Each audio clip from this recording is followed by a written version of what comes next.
Hi mga Mimasor! So for today's video, ipapakita ko sa inyo ang journey ng gender reveal ng aking bestie na si Claudine.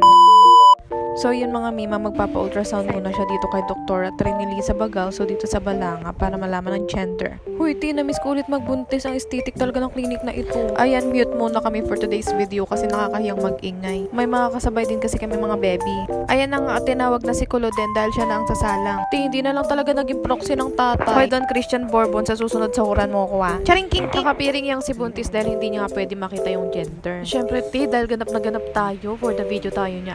O ayan, hindi ko na kailangan pang sabihin, nakikita nyo naman, it's team girl. Sa panahon na yan, gusto-gusto nang alisin ni Claudine ang kanyang mga pairing. Magtiis ka, gusto mo ng gender reveal, diba? Sa mga panahon to mga Mima, gustong-gusto kong sabihin na, kaugali mo yung anak mo. Naka-facepalm na agad. Ang perfect lang talaga ng clinic na to. Tignan nyo, for the support si Doc para sa picture taking. O mga buntis, go na kayo. So Mima, ito na nga yung final result at itatago ko yan. And girl, nagsisimula na ako siku-sikuin at kindat-kindatan ng buntis na iyan. Ay naku, ticket, ilibre mo ba ako ng Starbucks? Hindi talaga ako magsasalita. So after niya, napunta kami ng Starbucks. Charot. So yun na nga, mag-fast forward na tayo.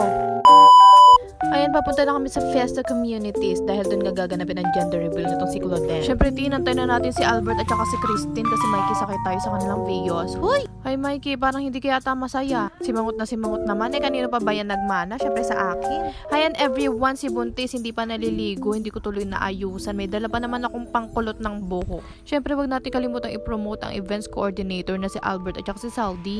Next time, meron na silang events team. Minute up ko na rin pala si Sugar dito sa kanto. Sa kanya kasi ako nag-order ng cupcakes para sa gender reveal. Buti na lang nandito rin si Albert para tulungan ako. Dalawang Albert namin mga Mima, ayan yung isa Super clingy sa kanya si Mikey, perfect. Ayan mga Mima, balik tayo dito sa cupcakes. Hindi mo talaga sisinuhin tong cupcakes ni Sugar. Nasarapan lahat ng bisita. Paano ba naman tamang-tama lang yung tamis ng icing? Tapos yung mismong tinapay niya, alam mo yun, yung parang dark chocolate yung ginamit. Ang sarap! So guys, message nyo na siya at mag-order na kayo. Go! So this time, naghihintay na ang lahat para lumabas ang buntis. So yun, nakaupo na nga kami dito. Naghihintay na kung anong mga susunod na mangyayari.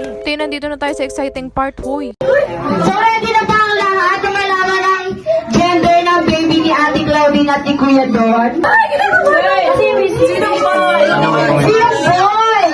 Kami! Ayun, ang daming boy. Sino girl? Ayun. That's maraming girl.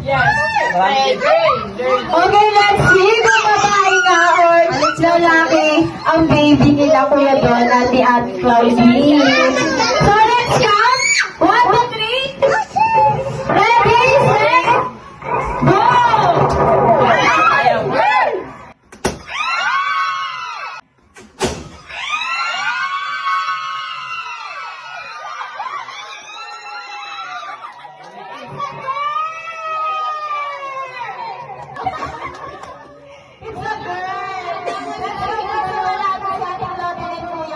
So after nga yan ay kinantahan na natin si Mama Helen dahil birthday niya rin ngayon.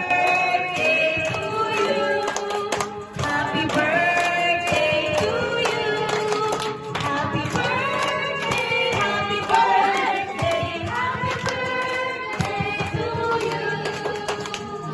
At nadikit na nga si Mikey sa isa pang malokong si Marbinicio. At nag-disco na nga silang tunay. After ng gender reveal ay nagkaayaan nga ang mga Mima nyo na mag-McDo. Diyos ko, ano ba naman buhay to? Kalad ka rin na lang tayo always. Mapapakamot ka na lang talaga sa ulo. Gastos na naman. Ay naku, tinulugan na lang talaga ako ni Mikey.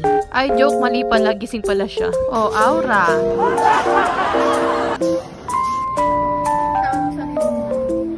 Ayan si Tina nag-take over ng vlog. Turuan natin siya.